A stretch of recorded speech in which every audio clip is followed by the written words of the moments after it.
कहानी शुरू होता है और हमें गुलिवर नाम के एक बंदे को देखते हैं और जो बंदा काफ़ी बिंदास बंदा होता है वह हर रोज़ की तरह सुबह सुपर टॉय के साथ अपने सपनों के बारे में बातचीत करता था। और सीन यहाँ पे चेंज होता है और हमें पता लगता है कि गुलिवर अमेरिका के काफ़ी नामक कंपनी में काम करता था। सीन चेंज होता है और हम गुलिवर को अपने ऑफिस में देखते हैं जहां पर दैन नामक एक आदमी का इंटरव्यू ले रहा था, लेकिन इन दोनों को बातचीत से बिल्कुल नहीं लग रहा था कि इनका कोई इंटरव्यू चल रहा हो। डार्सी नामक एक कैरेक्टर को दिखाया जाता है जिसे देखकर गुलिवर के मन में लड्डू फूट रहे होते हैं। यह लड्डू काफी सालों से गुलिवर के मन में फूट रहा होता है क्योंकि दानिश को गुलिवर पसंद करता था, लेकिन गुलिवर दानिश के पास जाता था तो कुछ भी कह नहीं पाता था। विल गाइस एक दिन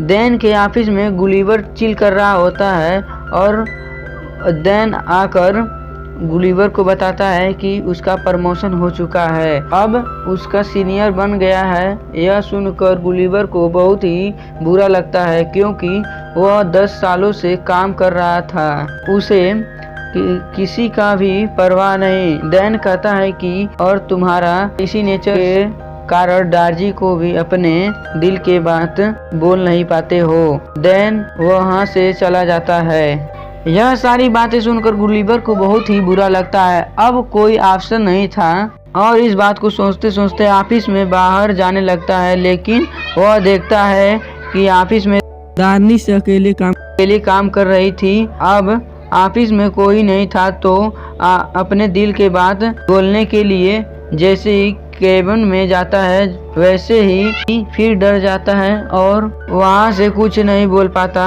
और एक ब्लैक पेपर उठाकर ले जाने लगता है, जिसे देखकर डार्जी कहती है तुम ट्रैवल ब्लॉग पूरा करना चाहते हो क्योंकि तुम जो पेपर उठाए हो वह उसी का है। गुलिवर ने जोशो जोश में हाँ कह देता है, लेकिन उसे इस बारे में कुछ पता नहीं था। इस वजह से घर जाकर 2-3 इंटरनेट से पैराग्राफ कॉपी पेस्ट कर देता है और अगले दिन ऑफिस समय से पहले ही पहुंच कर वह असाइनमेंट डार्जी को दिखला देता है।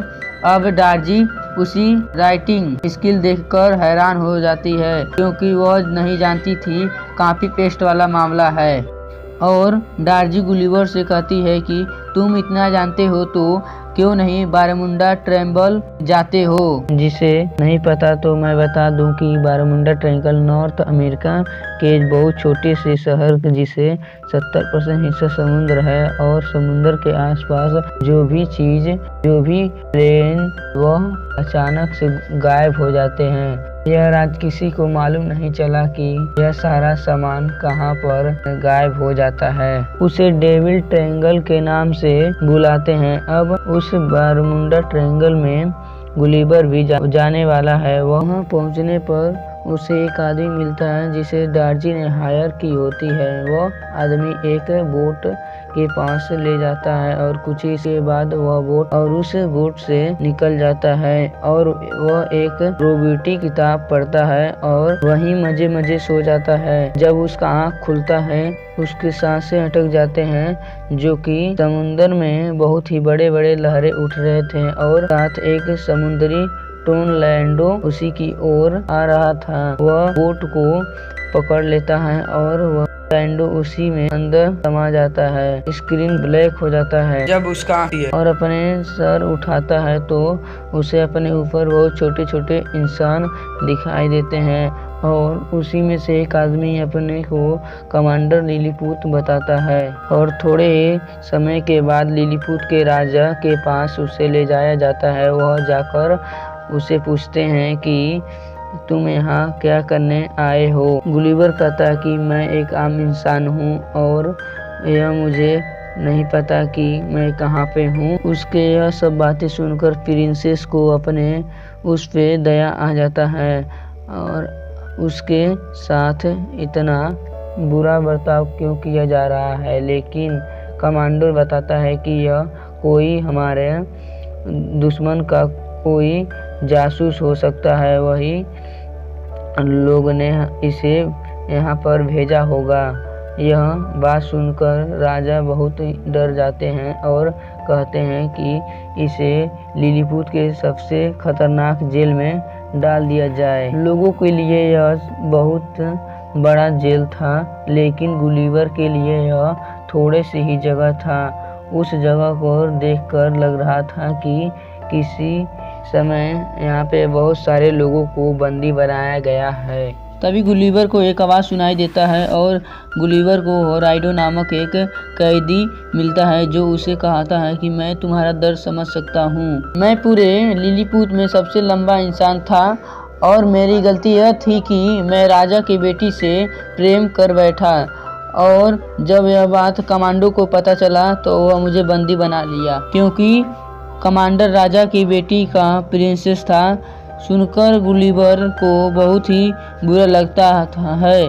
तभी इसी बीच कमांडर आ जाता है और गुलिवर कहता है कि तुम बहुत बेवकूफ़ हो। कमांडर बोलता है कि यह बेवकूफ़ क्या होता है, जिसे जवाब मिलता है कि जवाब में बताता है कि तुम बहुत होशियार और ताकतवर हो। और यह सुनकर कमांडर कहता है कि मैं बहुत ही बड़ा बेवकूफ़ हूँ। यहाँ बहुत ही फनी सीन होता है और सीन कट होता है और गुलिवर को खेतों में खुदाई करते हुए दिखाया जाता है। यह उसका सजा होता है। और दूसरी तरफ लिलीपुट के दुश्मन देश जो लिलीपुट पर हमला करने के लिए आ रहे होते हैं और राजा की बेटी को अगवा कर लेते हैं, लेकिन वहाँ पे गुलिवर का हीरो वाला एंट्री होता है और जो रानी को बहुत ही बुद्धिमानी से बचा लेता है। लेकिन जो आग प्लेस में लगाए हुए होते हैं वो आग बहुत ही बढ़ गए होते हैं, और जब गुलिवर अपना हाथ से आग को बुझाना चाहता है तो उसका हाथ जल जाता है और उसे अपने दिमाग में एक तरकीब सूझती है जो अपने पैंट को नीचे कर देता है और सूसू करना स्टार्ट कर देता है, जिसके कारण लिलीपुट की सारे आग बुझ जाती है। और क्या ही तरीका था आग बुझाने को और राजा को बचाने का। अब सभी लोग के उसे इज्जत करने लगते हैं और इसी सम्मान में रात में एक पार्टी रखी गई होती है, जहां राजा पूछता है कि तुम कहां से आए हो। वह बताता है कि वह मैनहट्टन से आया है और वह पर कोई किंगडम नहीं बल्कि वहां डेमोक्रेसी है और वहां हर 4 साल में प्रेसिडेंट चेंज होते रहते हैं। यह सब सुनकर शहर के लोगों के नज़र में गुलिवर बहुत ही हीरो बन जाता है। और फिर हम देखते हैं कि पूरे लिलीपुट के लोग उसके लिए एक घर बना रहे हैं जहां पर सारी चीज़ बड़ी बड़ी होती हैं, सेम गुलिवर की तरह। यहाँ तक कि कॉफ़ी मशीन खुद अपने हाथों से चला रहे थे। अब सीन चेंज होता है और हमें पता होराइडो काफ़ी परेशान दिख रहा होता है। गुलिवर होराइडो तो तुम काफ़ी परेशान दिख रहे हो, और वह बताता है कि मैं प्रिंसेस से बहुत प्यार करता हूँ, मैं उसे अपने दिल की बात बताना नहीं पा रहा हूँ। गुलिवर अपने एडवाइस देता है और क्योंकि उसे तो कोई अपने लाइफ की लड़कियाँ से सेट नहीं हुई थी, लेकिन होराइडो उसका सारी बात मान लेता है और रानी से उसका कहानी के बारे में बता देता है। लगता है अब रानी को होराइडो का बात पर गुस्सा नहीं लगता है और उसकी प्रपोजल एक्सेप्ट कर लेती है। मतलब कि गुलिवर की एडवाइस यहाँ पे काम आती है। अरे भाई, कमांडर गुलिवर से मिलता आता है। अब यहाँ बताता है कि हम लोगों तुम्हारी बोट को ढूंढ लिए हैं, अब तुम यहाँ से जा सकते हो। क्योंकि दोस्तों, जब से गुलिवर यहाँ पे आया था कमांडर को कोई पूछता नहीं था और वैसे लग रहा था कि यह एक आम इंसान की तरह है। प्रिंसेस भी उसे बात नहीं करती थी, इसीलिए जितनी जल्दी हो सके गुलिवर को यहाँ से भगा देना चाहता था। गुलिवर ने भी अपने बोट को पाकर बहुत ही खुश था। अब उसके अंदर जाता है तो उसे अपना टूटा हुआ फ़ोन मिलता है, जिसे चेक करने पर पता चलता है कि वह अभी भी चल रहा है, जिसमें मैसेज आए थे। उसमें से एक वॉइस मैसेज डार्सी का था, जिसे सुनकर पता चलता है कि डार्सी उसे बहुत गाली सुना रही थी, क्योंकि वह बहुत ही समय से ऑफिस में नहीं गया था। लेकिन वह दोबारा से मेल चेक करता है तो उसे पता चलता है कि डार्सी ने एक मैसेज और की थी कि वह कह रही है कि तुम जहाँ भी हो मैं वहीं पे आ रही हूँ। कुछ दिनों के बाद डार्सी भी यहीं पे आ जाती है और डार्सी के लेकर गुलिवर अपने देश चला जाता है। वेल गाइस, इस मूवी का दूसरा पार्ट भी आने वाला है और जैसे ही आएगा मैं आप लोग को बता दूंगा। और यह मूवी आपको अच्छा लगा हो तो मैं आपसे कहूँगा कि आप मेरा चैनल सब्सक्राइब कर लीजिए और लाइक कीजिए और अपने भाई को आगे बढ़ाइए। Good bye.